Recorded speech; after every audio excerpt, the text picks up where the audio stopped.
Hello student, स्वागत है आप सभी का अपने YouTube channel Vipin sir classes पर। तो आज का हमारा जो टॉपिक है वो है halo alkane and hello arenes in everyday life. हमने इसके पिछले वीडियो में आप सबको बताया था कि इस चैप्टर को हम सब कैसे पढ़ने वाले हैं। तो जो लोग इसके पीछे के वीडियो को नहीं देखे हैं वो जाके उसके पीछे का वीडियो देख लें, ताकि उनको मालूम चल जाए कि इस चैप्टर को हम सब कैसे पढ़ने वाले हैं। तो आइए सबसे पहले टॉपिक की तरफ चलते हैं। देखिए, सबसे पहला हमारा टॉपिक जो है वो है halo alkane and hello arenes in everyday life. इसका मतलब ये है कि जो हेलो एल्केन है और हेलो एरिन्स है, इसका दैनिक जीवन में क्या क्या उपयोग है, इसको आज हम सीखेंगे। तो चलिए देखते हैं। जैसे देखिए, पहला कंपाउंड की अगर बात करें हम, तो पहला कंपाउंड है आपके पास क्लोरोफॉर्म। पहला कंपाउंड क्या है? क्लोरोफॉर्म, जिसका सूत्र होता है CHCl3। जिसका सूत्र क्या होता है? CHCl3। अब देखिए, जो क्लोरोफॉर्म है इसका यूज हम करते हैं सॉल्वेंट के रूप में। किस रूप में? सॉल्वेंट के रूप में क्लोरोफॉर्म को यूज किया जाता है। लेकिन पहले के समय में इसी क्लोरोफॉर्म को एनेस्थेटिक के रूप में यूज किया जाता था, लेकिन अब इसको क्लोरोफॉर्म को सॉल्वेंट के रूप में यूज किया जाता है। तो ये हमारा पहला कंपाउंड हो गया। और जो क्लोरोफॉर्म है यह एक हेलो एल्केन है। ठीक है। दूसरे कंपाउंड की अगर बात करें तो दूसरा कंपाउंड है ट्राइक्लोरोएथेन। दूसरा कंपाउंड क्या है?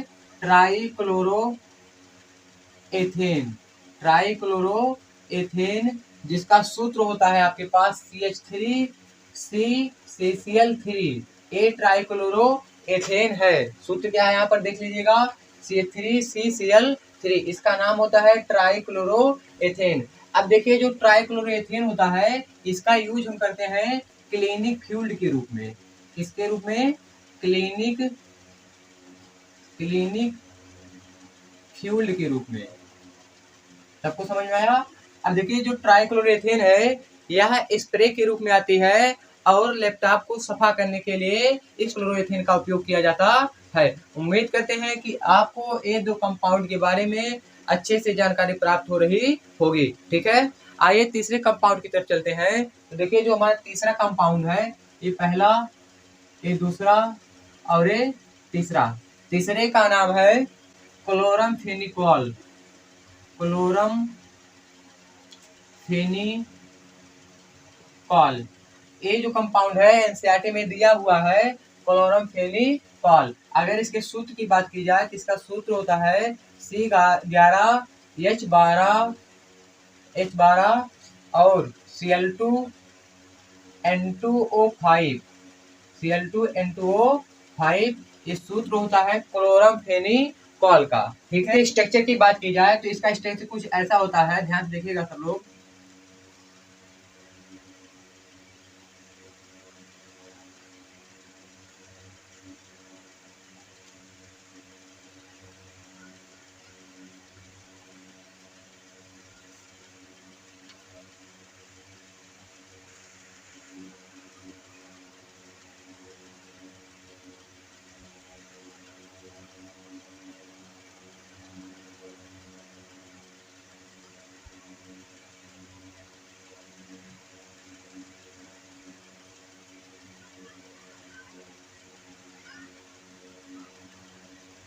तो देखिए, ये होता है आपके पास क्लोरम फेनिकॉल, जिसका सूत्र होता है C11H12Cl2N2O5। और इसका स्ट्रक्चर है, इसका यूज किया जाता है टाइफाइड फीवर में। किसके? टाइफाइड फीवर में इसका यूज किया जाता है। और ये जो है कि क्लोरम फेनिकॉल ये टेबलेट के रूप में आता है। उम्मीद कर रहे हैं कि ये बात आप सबको अच्छे से समझ में आई रही होगी। हाँ, देखिए, क्लोरम फेनिकॉल है और ये इसका सूत्र है और ये इसका स्ट्रक्चर है। अब जो क्लोरम फेनिकॉल है इसका यूज करते हैं टाइफाइड फीवर में। ठीक है। टेबलेट के रूप में आता है। इसको आप, जिसको टाइफाइड बुखार होता है उसमें दवा चलती है। तो आइए अपने चौथे कंपाउंड की तरफ चलते हैं। तो देखिए, चौथा कंपाउंड जो हमारा है वो है क्लोरोक्वीन। क्या है? क्लोरोक्वीन। क्लोरोक्वीन, जिसका सूत्र होता है C18 H26Cl एक क्लोरोक्वीन का सूत्र होता है। ठीक है, अगर इसके स्ट्रक्चर की बात की जाए तो देखिए इसका स्ट्रक्चर क्या होता है।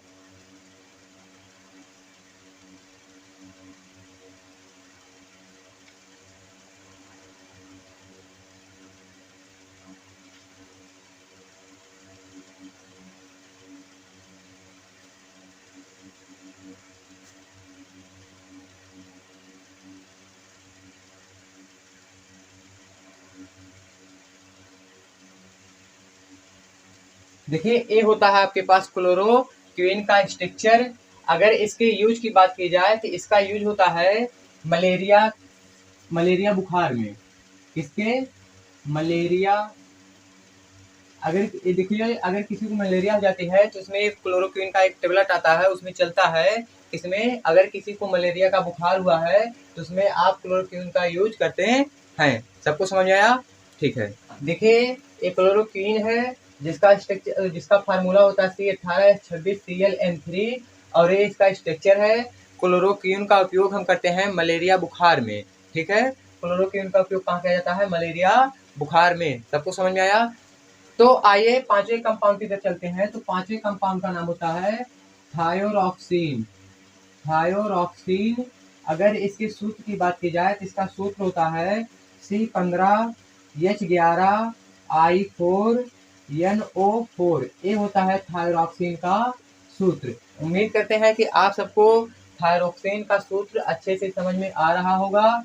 इसका सूत्र क्या है? C15H11I4NO4। अगर इसके स्ट्रक्चर की बात करें तो देखिए इसका स्ट्रक्चर कुछ ऐसा होता है, ध्यान से देखिएगा।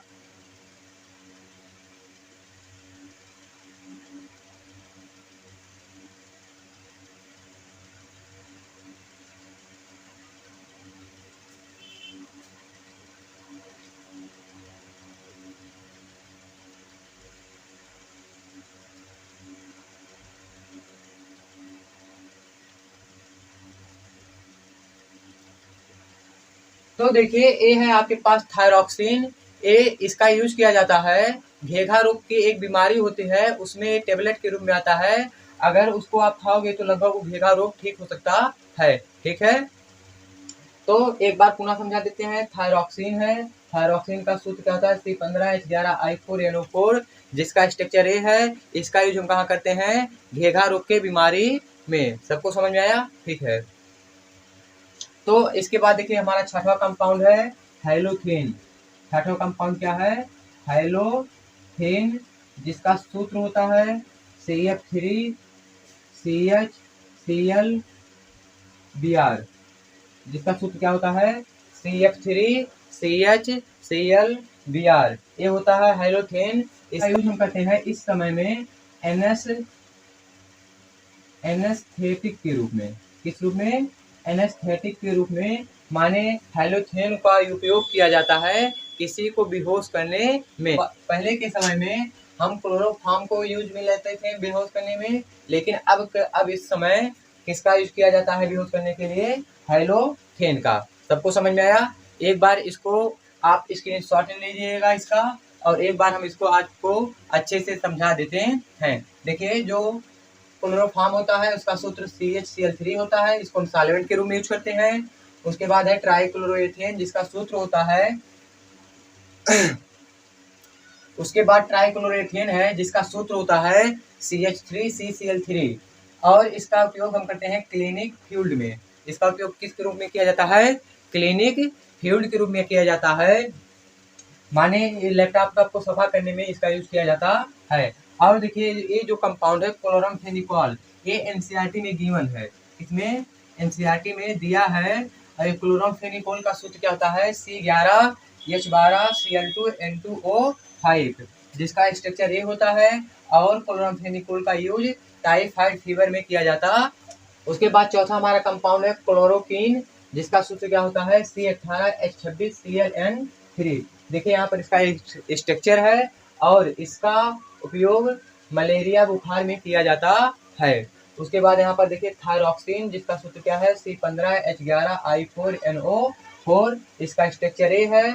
ए घेघा के रोग में इसका उपयोग किया जाता है और एक टेबलेट के रूप में आता है। ठीक है, उसके बाद छठवां है हेलोथेन। छठवां क्या है? हेलोथेन, जिसका सूत्र क्या होता है? CF3CHClBr। और इसे अब हम सब लोकल एनेस्थेटिक के रूप में यूज किए करते हैं। ठीक है, उम्मीद करते हैं कि ये जो हमने आप सबको halo alkane and hello arenes in everyday life में आज इसके बारे में जो कुछ भी बताया है आप सबको अच्छे से समझ में आया होगा। ठीक है, तो एक बार इसका स्क्रीनशॉट लीजिए और इसके बाद आगे चलते हैं।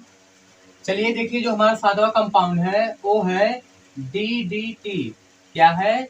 DDT, जिसका फुल फॉर्म होता है, पहले आप इसके फुल फॉर्म को याद करिए। देखिए, इसका फुल फॉर्म होता है PP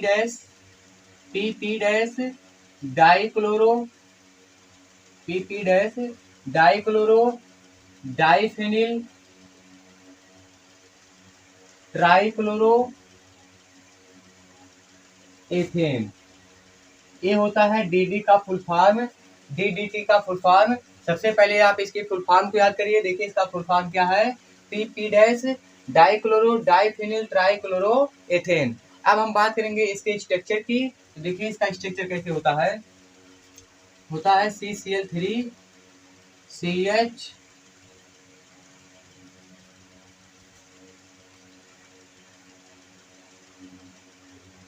यहाँ पर Cl, यहाँ पर Cl। तो ये देखिए वो होता है आपके पास DDT। उम्मीद करते हैं कि ये स्ट्रक्चर आप सबको समझ में आ रहा होगा। अगर नहीं भी आ रहा है तो आप घबराइएगा नहीं, उसमें एक इस चैप्टर में एक टॉपिक है DDT। तो आप यहाँ पर केवल इतना याद कर लीजिए कि DDT का फुल फॉर्म क्या होता है? PP dichloro diphenyl trichloro ethane. और इसके बाद हम आप सबको बताएंगे, जब इसको पढ़ाएंगे अच्छे से तो यहाँ पर बताएंगे कि ये कैसे बना है, इसका सूत्र क्या होगा और PP क्या है। ये सब के बारे में हम आगे डिटेल में चर्चा करेंगे। और ये जो DDT है इसका उपयोग हम करते हैं कीटनाशक के रूप में। किसके रूप में? कीटनाशक के रूप में करते हैं। अब देखिए, जो हमारा आठवां कंपाउंड है बिल्कुल इसी से मिलता जुलता है, DDE। तो DDE का फुल फॉर्म देख लीजिए। सबसे पहले आप PP डाइक्लोरो डाइफेनिल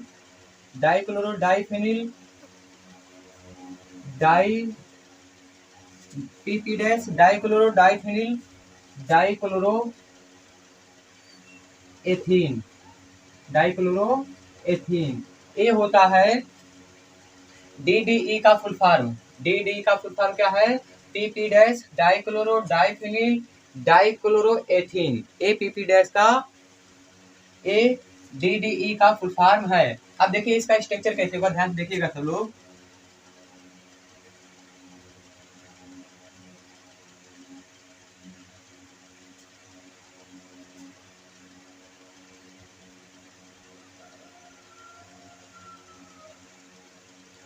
देखिए, आपके पास DD है, ये सब कैसे बन रहे हैं इस पे आप ध्यान ना दीजिए। जब हम आपको डिटेल में DDT और DDE के बारे में बताएंगे तो वहाँ पर आपको अच्छे से बताएंगे कैसे बना है, किससे बना है। इसका नाम है PP क्या है, इससे आप घबराइएगा नहीं। जब हम आपको अच्छे से पढ़ाएंगे DDT के बारे में तो वहाँ पर आपको पूरा डिटेल में बताएंगे। और जो DDE होता है ये DDT के विघटन से प्राप्त होता है, DDE। उम्मीद करते हैं कि ये बात आप सबको अच्छे से समझ में आई होगी। तो देखिए, यहीं पर हम समाप्त करते हैं पहला topic, halo alkane and hello arenes in everyday life. और भी होते हैं लेकिन यहाँ पर आप सब इतना ही